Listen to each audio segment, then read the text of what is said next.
ang diwata ng karagatan. Kwentong bayan ng Ilocos. Sa isang nayon, ang mga tao ay masayang namumuhay.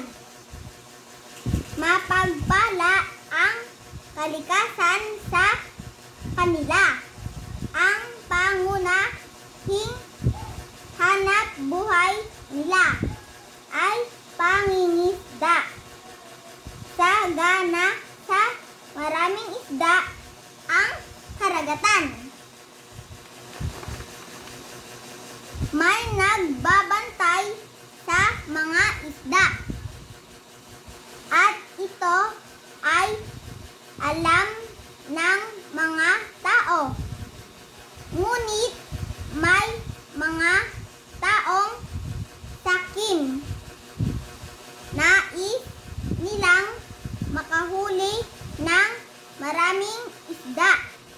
Gumagamit sila ng dinamita. Kaya't napinsala ang mga isda, pati na rin ang karagatan.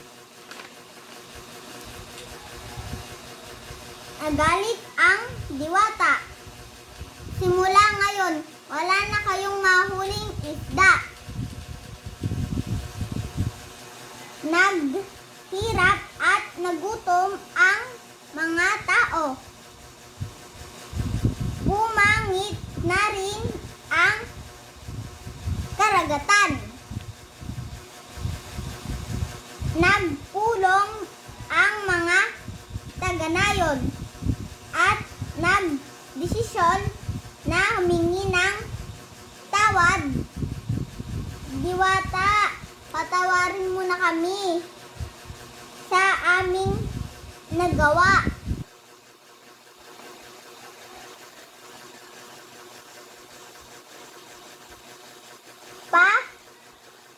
Pangako, hindi na kami gagamit ng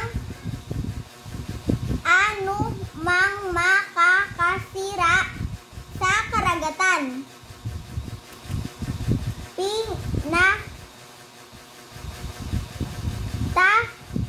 Pinatawad sila ng diwata.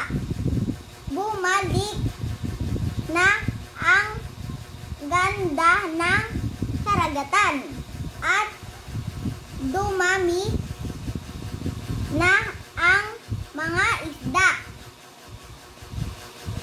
Masagana na ulit ang kabuhayan.